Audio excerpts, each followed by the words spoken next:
What is going on, everybody? Welcome in to another edition of the Energy News Beat Daily Standup here on this gorgeous Wednesday, November 16th, 2022. As always, I am your humble correspondent, Michael Tanner, coming to you from an undisclosed location here in Dallas, Texas, joined by the purveyor of the show, the executive producer of the show, the founder and editor-in-chief of the world's greatest website, EnergyNewsBeat.com, Stu Turley.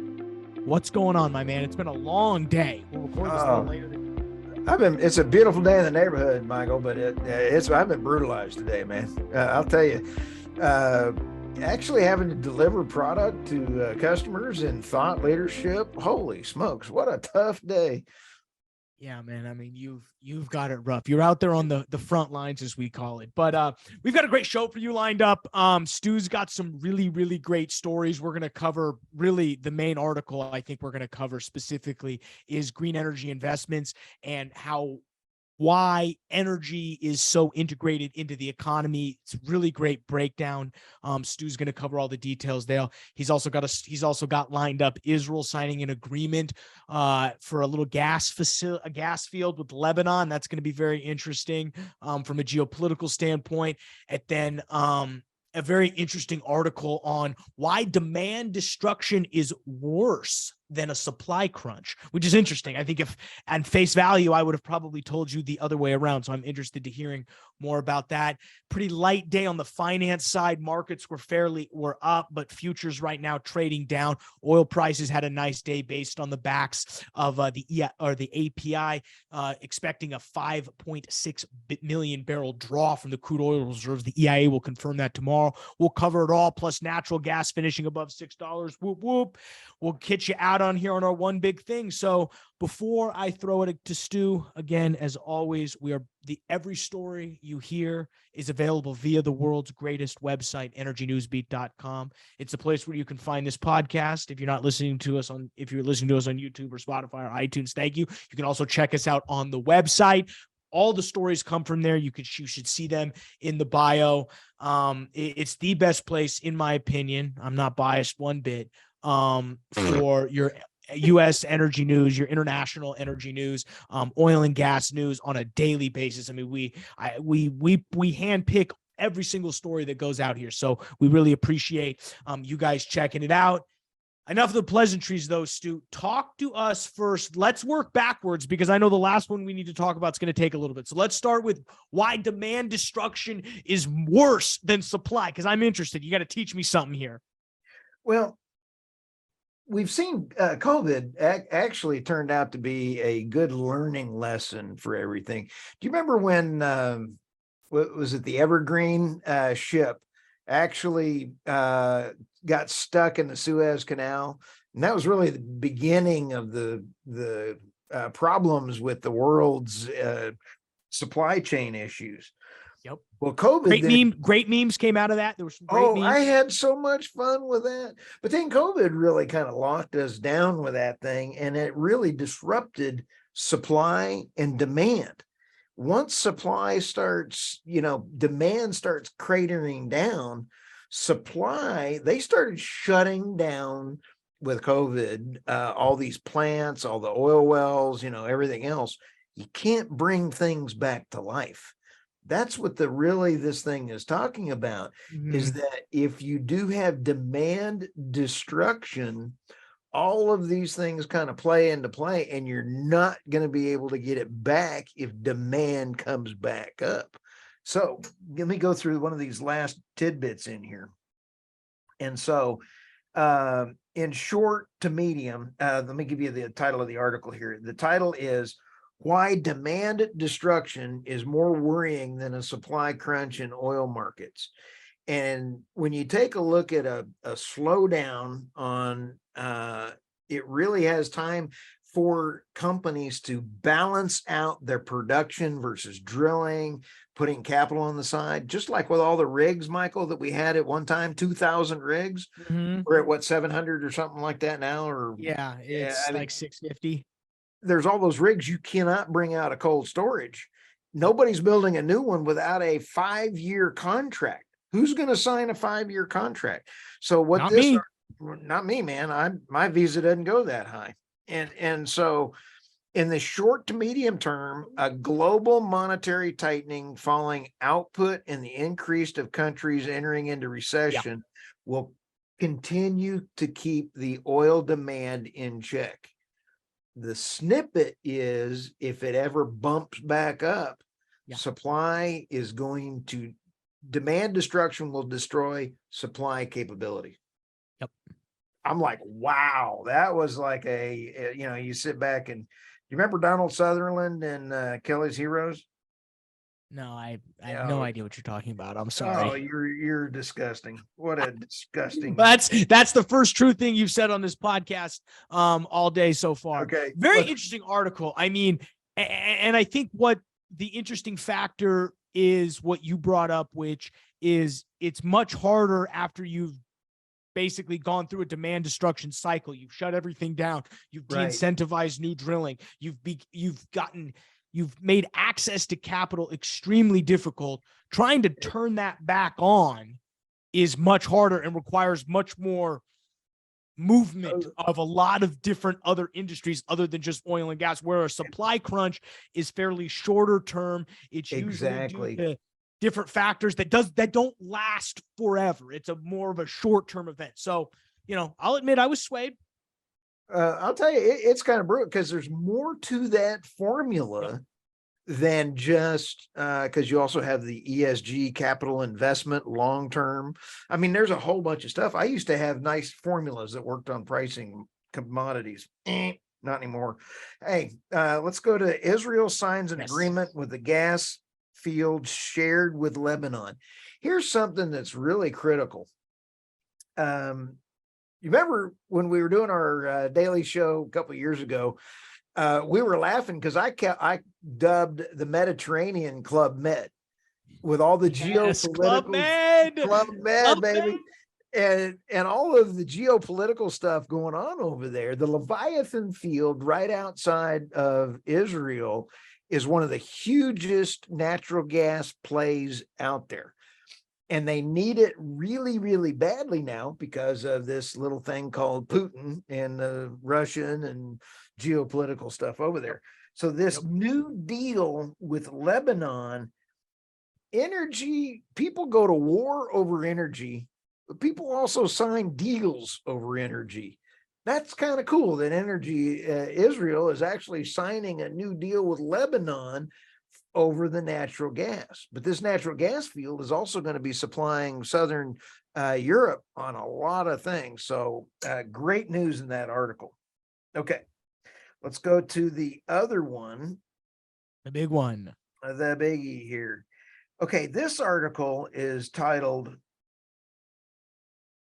Energy is the Economy. Michael, you sit back and kind of go, people are not, they're discounting all of the other things.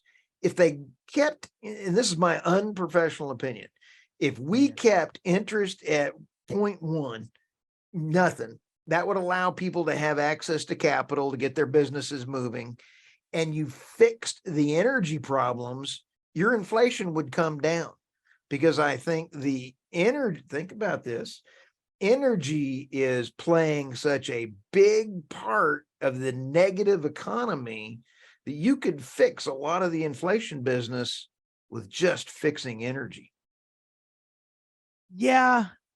I mean, that's just it's a lot to digest. I do love the first sentence of this article. Sustainability is a myth. I wonder what this author thinks. I just thought it was funny. The first sentence, sustainability is a myth.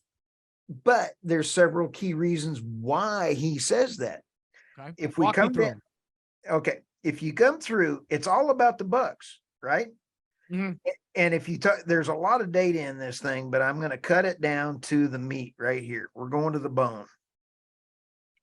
When I was getting my black belt test, I was a black belt and broke my leg in the middle of my black belt test. And the saying was, that's insane. Oh, I still had to finish 3 fights after that. So, and it was awful. It doesn't hurt till the bone shows really does mean something to me. Okay. So as we're sitting here, the economy is going to hurt and the bone's going to show.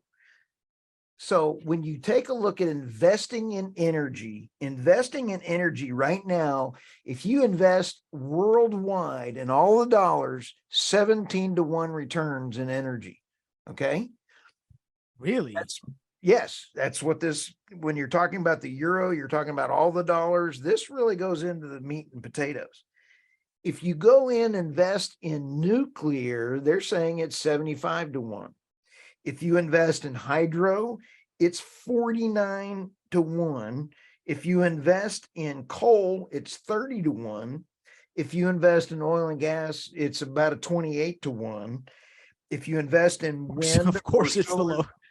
do what? Oh, Just, yeah, but just go if you invest in wind or solar, it's 16-1 or 19-1. Here's the gotcha. Okay, this is the part this chart really does not explain all that well. In order to break even, it has to be over the 7-1 investment ratio. As soon as you add storage into this mix, wind, biomass, solar do not meet the investment criteria. So you're not even going to make any money if you add storage incorrectly into this formula. Yeah, it's interesting. The term he's using is energy return on invested energy. Yes. Interesting. That whole thing, when I read through this was like a little light went off. We need energy storage. And just like we were talking about with Fry, the Tom Jensen, the CEO of Fry, there is a place for storage. Storage is needed, but financially, it's got to be picked up. And the Inflation Reduction Act is going to pick up part of that. That's not figured into this number. So when investors are taking a look at this thing, you and I talked about the other day, the grid has to have X number gigawatts in standby. This is all adding up to everything that we've been talking to, Michael. Excellent article. Yeah. Invest really in energy. No, I mean, you let's go buy a coal plant. I'm down. Well, but the coal, no, gas. Your best friend Biden wouldn't let us. Oh, he's shutting them all down.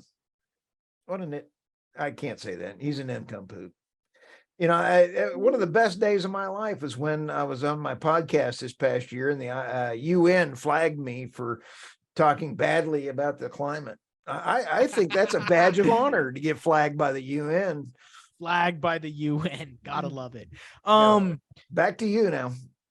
Yeah, I mean, great updates. I'm gonna have to read more into this energy return on investment. That's super interesting, but I think this is a great article that lays it all out. I mean, it doesn't take a genius that biomass energy is not paying out. So, I mean, I don't think we're breaking any new ground there saying that. Well, I'm not a fan of ethanol or biodiesel. All it does is add $2, $3 a gallon to the product.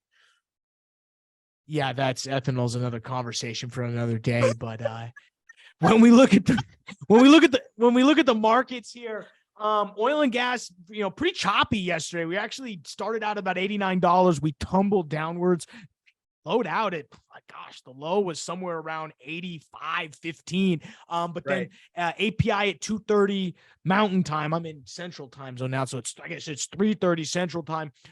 Drops their prediction of what the EIA drops for crude storage. They come out and predict a 5.6 million barrel draw. Woohoo! Big draw. That's what spiked us up here to about $87. Currently, as we're trading here about 7 p.m. The night before. Natural gas fairly flat again, choppy day. We are up a little bit. 614 is what that front month contract is saying. We were all the way up to about 615, but we've fallen now to 614. Pretty even. big thing is Northeast is getting pounded right now. I was actually on a call with somebody today who by the time our call was over, it had snowed 2 inches in his yard. So it's pretty insane. They're getting pounded up there in the Northeast. So I think that's what you're seeing, a little bit of upward mobility on natural gas prices. And again, as we continue to cool and we continue to draw gas out of our storage, we're going to see these numbers pop a little bit. It's going to be very interesting to see as we get into our colder month in January, when this Freeport LNG facility comes back online. Things could get extremely spicy here. And then that's really probably the only other thing. Looks like Freeport was actually a victim of now anyone can get verified on Twitter if you just pay the $8 a month. Oh, cool. And somebody faked Freeport LNG and like verified because you just buy for $8 a month, you can get verified. Anybody can.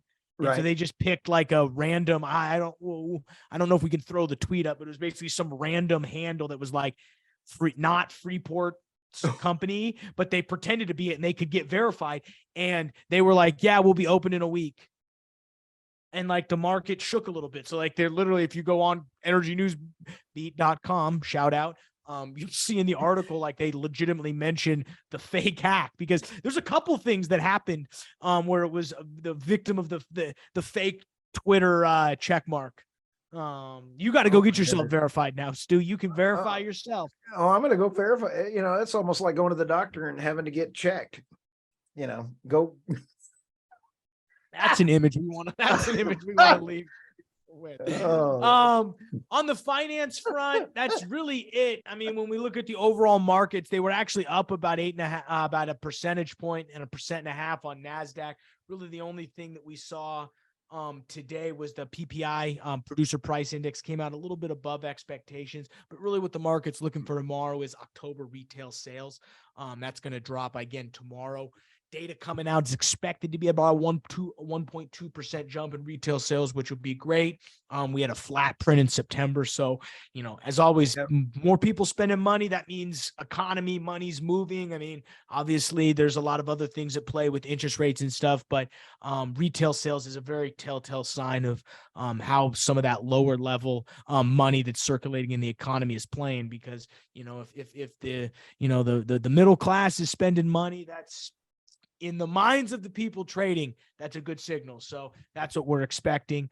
Came out that Amazon's dropping 10,000 jobs. So even they're not immune to what's going on in the overall markets. Bitcoin currently trading down to about $16,000. Obviously the fallout from FTX, everyone's watching, and we'll have to devote a little bit of time. Yields dropped about a fairly flat 3.77. Dow Jones down about 0.25 percentage point. So pretty quiet on the finance front today. Really on oil and gas, we had nothing. So we're gonna keep it light for the day and kick it over to you, Stu. What are you watching for tomorrow? Anything? Yeah, I'm worried about the political situation from the standpoint that I'm still hearing rumblings on possible trying to make a run at banning exports. That's just like, I was on the phone this morning in Bulgaria as well as London talking to folks, and it's just interesting. I love my little worldwide network of talking to folks, but you've got an insane source network, and that's why you always bring the best stuff. And I mean, in export bans, yikes. What's fun though, Michael? Just from this will be our third show. I'm hearing out of the woodwork from our old fans. Wildly fun. I'd like to thank all of them. This is so much fun. Yeah, I think they're just being nice, but I think they're just, no, I'm just kidding. We appreciate it all. With that, guys, we're going to go ahead and let you get out of here, get back to work. Thanks for checking us out. We will see you guys tomorrow for another episode. Thank you.